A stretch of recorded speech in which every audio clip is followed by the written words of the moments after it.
My God. That is so awesome!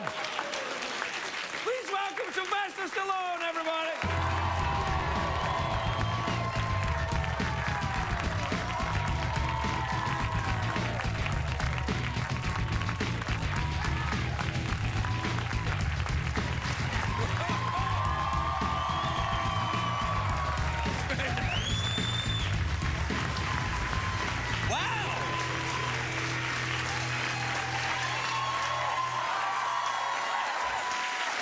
It's very nice. Thank you. It's very nice. Welcome, Sly. Welcome.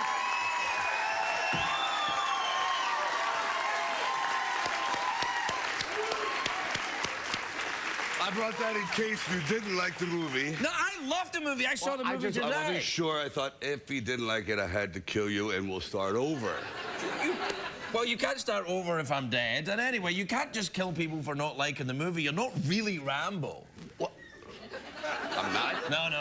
Well, you kind of are. Well, I started out as Dumbo, and I moved my way up, so I'm getting to Rambo, and then I'm eventually get to Slambo. It's fantastic. I saw it today. I've got to be honest with you. I was a little dubious. I'm like, come on. Because I thought, you got away. Rocky was good, right? Making the Rocky again. I thought, he did it. You won't be able to do it twice. And I saw, it's great. Thank you. It's great. He didn't think I could get my wheelchair through the jungle. I kind of thought, because Rambo's like, you're in great shape in this movie. Ah, thank you. And the bow and arrow thing? Yeah. Isn't that great? Yeah, that's good. Did you have to like train all up again, or do you stay in that kind of shape all the time? No. In this one here, I thought, okay, it's not going to be the same kind of venue that I had in Rambo 2, where I said, does a man really go into the jungle with one tank top? Yeah. For years. So a lot of guys in San Francisco, by the way, have adopted the Rambo style. Still popular. Well, it's a whole other Ram. Yeah, all right. Ram tough. Okay. Go bad. All right.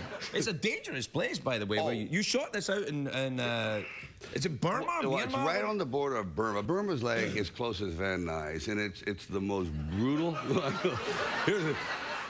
See, when I mentioned brutal laughter, it's a very good audience. You've got them well trained. No. Very, very good. No, they get $50 each chuckle.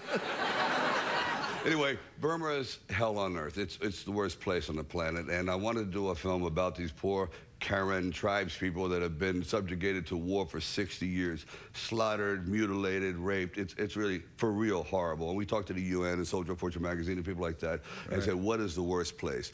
So, but no one knows about. That's the whole thing. Right. No one knows about. So we chose Burma, and I wanted to set Rambo there. And so if you can provide entertainment, but you also provide some awareness to these people and maybe shed a little light on a horrible, horrible situation. Were you in any danger when you were shooting the film? Well, yeah. I mean, it got to the point where we were getting so many death threats that it actually became enjoyable. You know, say, Mr. Long, it's 7:15. It's your wake-up call. Go die, Yankee.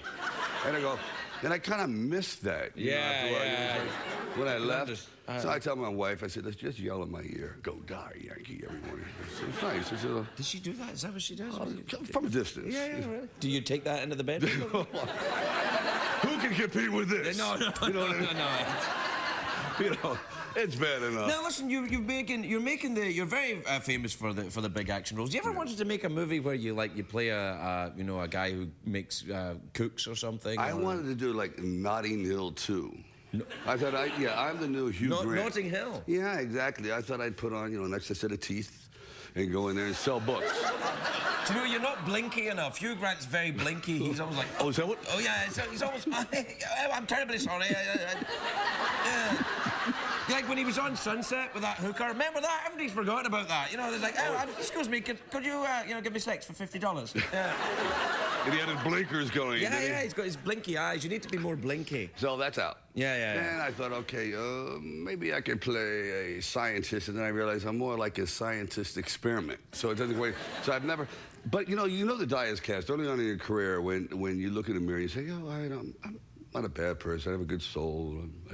I'm a good American. And so you walk out there, you say, I'd like to be a leading man. You say, okay. And when you do extra work, there's a crowd of 50 people, and they say, we need someone to kill Woody Allen. You. Now, I go, okay, maybe it's I'm looking, it could be me. Right, I'm Hugh Grant. Right. You think you're Hugh Grant. I'm blinking. I'm blinking. Then the next film, I'm blinking. I look over to the left. The next movie, it's Prisoner of Second Avenue with Jack Lemmon. We said, well, we need someone to grab his wallet and smack him, give him a karate chop, and kill him. Yeah. You, the greasy guy in the back there with the bandit on his picked you for that again? So I got to the point, I was like the mugger. Well, who would have thought Who would have thought this guy would be the mugger? Isn't that the kind of... Isn't that the sensitive English bookstore guy? This is I'm just a boy standing in front of a girl. Little Rambo daycare center. Yeah. Who are you? You are a brat. No. So anyway, it just never worked out for me, and I thought that's one of the reasons I wanted to write Rocky, because you can never quite judge a book by its cover, and I've always said, oh, wouldn't that be interesting? You assume this guy coming down the street with his kind of ominous silhouette, inside really is not what he appears to be, and that's really the hook and the success of Rocky is when he opened up, you realize. Do you think you're that? Do you think you're judged by your physical appearance? No question about it. And you're not what you appear to be? No, absolutely. What are you then? What do you think you are? Define yourself outside of the kind of the machismo of the action movie star. I'm tiny fairy. A tiny fairy.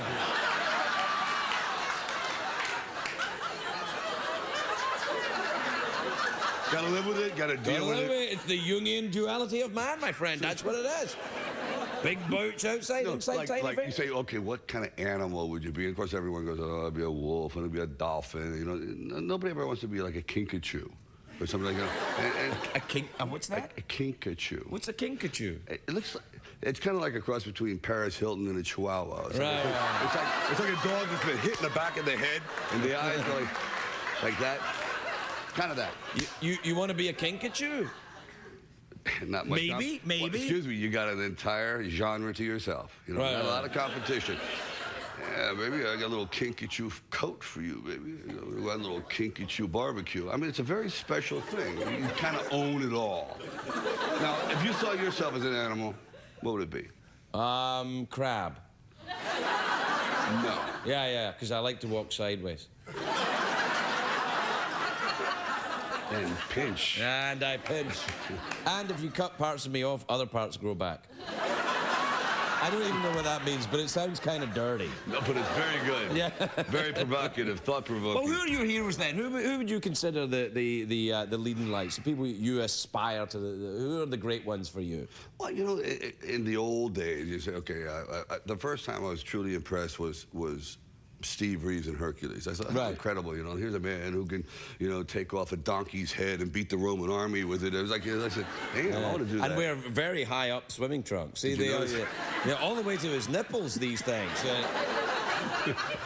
They hadn't waxed then. Yeah, I know. It's like they just bundled all. It's great because you could have a big gut and be an action star then. You just put it all inside the trunks.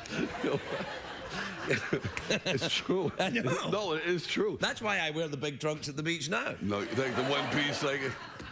And I thought, okay, then there was Kirk Douglas and Spartacus. But as you move on, you start to, I don't know, heroes are kind of hard to come by. Right. And you know, usually goes on to yourself. Thank you. Thank I you. thought that's what you might say. You know, you try to become a little independent and say, all right, maybe I should not look up to people. Look up, you know, try to just do it yourself. And that didn't work, so Arnold Schwarzenegger is my hero. Yeah. A good guy. Do you remember in Demolition Man, right? In the movie Demolition Man, when you were frozen? This is the craziest thing. I always think about this. Your character's frozen, and then he comes back to life, and then people's talking about. There's a joke in it when Sandy Bullock says to you, President Schwarzenegger, and you're like, presidential, Schwarzenegger presidential library. I go, what? Yeah. He was president? Him? I said, put me back in the freezer. Yeah. Put me back in the freezer. But the truth is, it's gonna happen. Here it comes, I know. Here it comes. I'm gonna end up being like back in the freezer. You'll be back in there. But he's really a remarkable guy. He's incredible, you know. Yeah, absolutely. Yeah. It's amazing. So, you know, you gotta look around for heroes, but I really look to everyday kind of people, the things that people do when they're not expected to do. It's not physical. It's not about strength. They don't have to have incredible abilities, but when the time comes for them to go into the house and put their life on the line, they do it. And that's kind of a innate, quiet bravery, and that's very, very respectful. It is, and it's nice to hear you to talk about that. As I don't mean a word of that. I'm trying to win them over. It's Hollywood. It's Hollywood. Yeah, people want to, I get it. Listen, congratulations on the movie, though. We're out of time, but I was just bowled over by this thing. This is a fantastic movie. Well done. Well done. Sylvester Stallone, everybody. We'll be right back to Steve Weaving.